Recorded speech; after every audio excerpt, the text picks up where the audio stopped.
There's nothing else you need. If you've got this 150 quid, that's it, you can move in. Oh, mate. Oh. Good evening, everyone. Welcome to the Property Press Awards.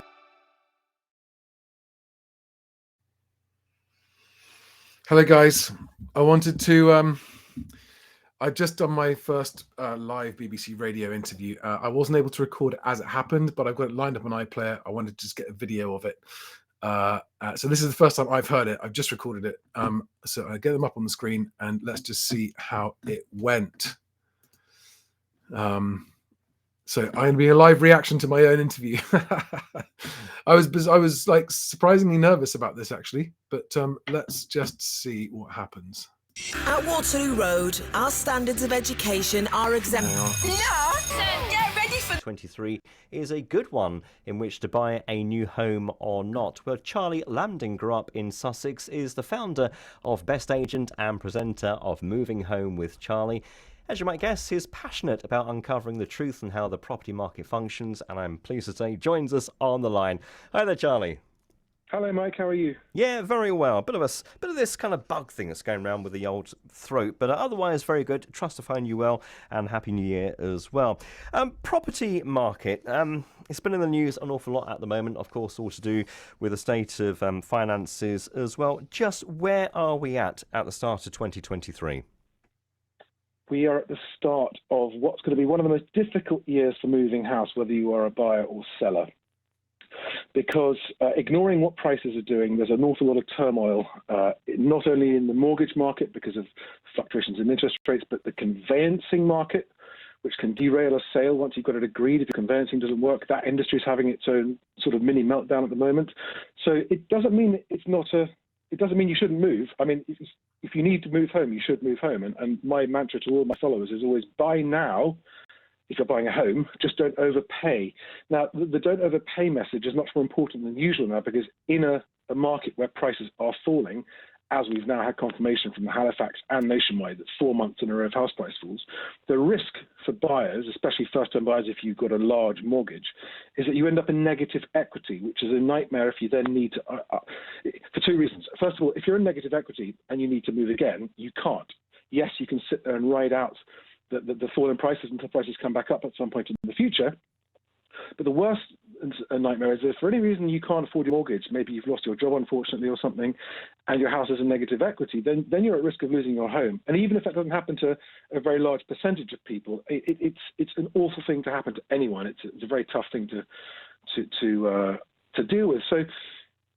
So buy now, just don't overpay. Now, okay, what does not overpay mean? Well, that's very different in the falling market, especially when the falls vary regionally and the price falls and how far they're falling and when they're falling changes depending on what level of the market you're at. But I tend to address mostly what I call the mainstream market. So not the high-end stuff, but the everyday property transactions of the people at the volume end of the market are moving house.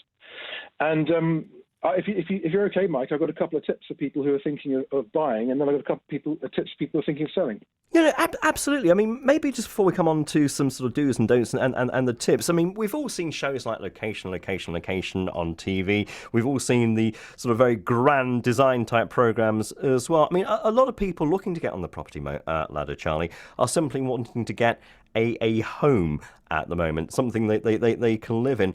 What is the state of just actually getting that first home? Well, I mean, for anyone who's been trying to do that in the last couple of years, you'll know that it's been close to impossible for a lot of people, even if you had your deposit and your mortgage lined up. You know, I've heard endless stories, but just so you know, my aim is a home for everyone. So I couldn't agree with you more. I'm not here to talk to investors or people like that. I'm purely here to help people who want to find a home to live in it. So I don't do anything to do with investments. So in some respects this year, it's going to get a bit easier for movers because affordability is improving.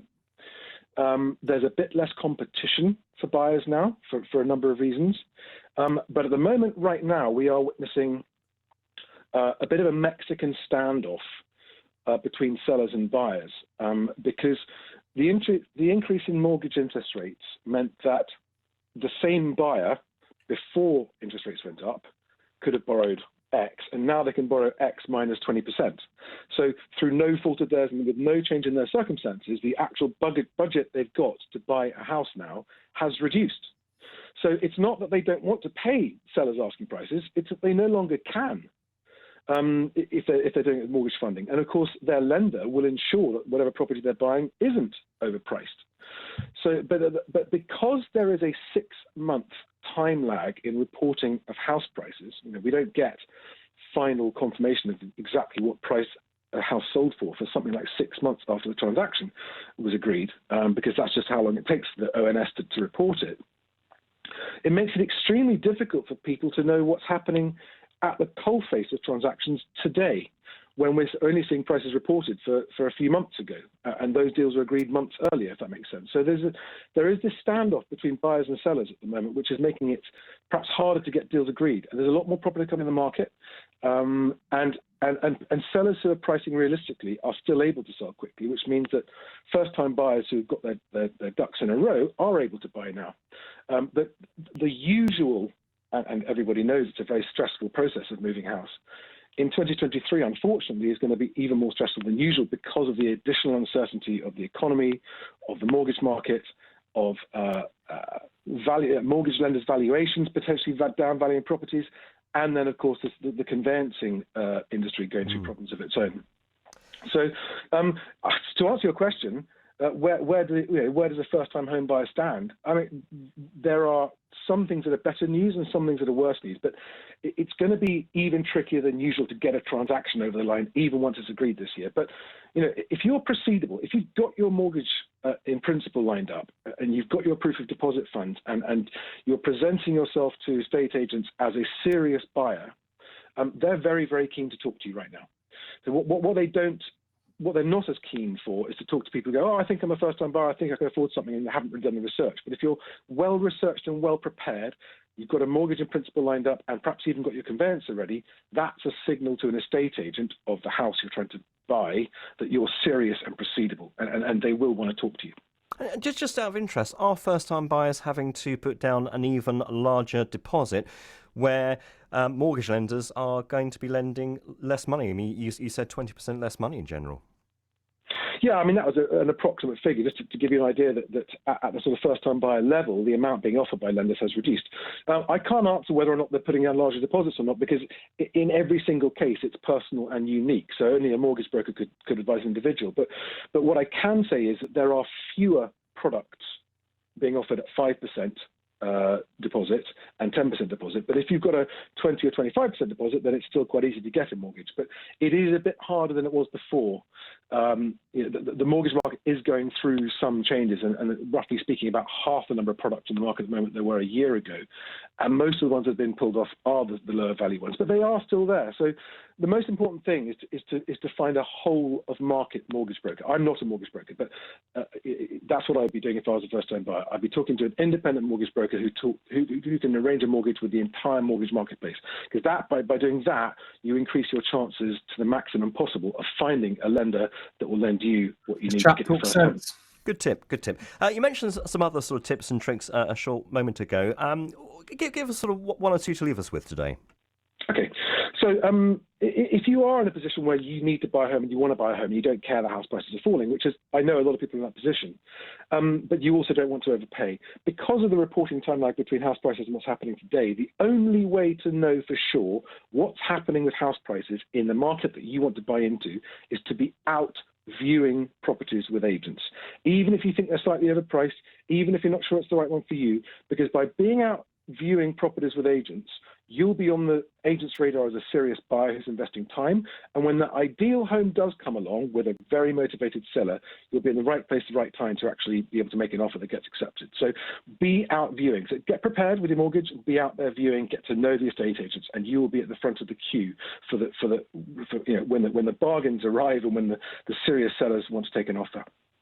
That's my first tip. Okay, another one on the way.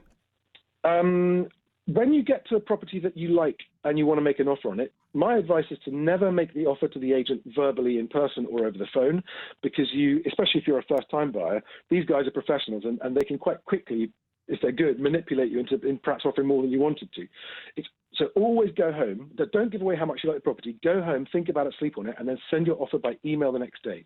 And don't do a cheeky low offer, because then you won't be taken seriously in future. But do not offer more than you're comfortable offering. Send your offer by email and sit back and wait. Don't be surprised to have it rejected immediately. What they'll often do is come back 48 hours later and say, actually, we want to talk to you. So make your offer by email. Don't do it over the phone or in person, and wait at least one day until you've seen a property, so that they don't catch you off guard, if that makes sense. Well, Charlie, thank you for sharing your tips on the property market this afternoon. Very much appreciated. And I think 2023 is certainly going to be an interesting one for both buyers and sellers. So it'd be good to catch up again some point later on in the year. For now, have a great weekend. Property expert Charlie Landon joining us for our sound advice this afternoon. BBC Radio Sussex. Travel. Well, I don't think that was too bad for my first one, was it? It's amazing how fast the time goes. I had a whole bunch more I wanted to say, especially for sellers. Didn't even get to the seller stuff, did I? Because what I would have said to sellers is, remember that all agents are not the same, so don't just sign up with a cheap agent. Talk to as many as you can. Disregard the marketing guff. Talk to the individuals. Number 3, do not sign a long sole agency lock-in. Number 4, when you have chosen an agent, work with them and support them, help them in their job. Don't work against them, which a lot of people do unwittingly. And make sure that you work with your agent to price your property correctly, so that you price it just below the market, and then you'll get competing bidders and you'll get a quick sale at the best price you can. If you just get a bit hopeful with your price, you'll always be chasing the market down. So that's what I would have said. Anyway, it's nice to have on record my first live broadcast interview. Cool. That was exciting. I'm actually quite nervous about it. Thanks, guys. See you on the next one. Bye-bye.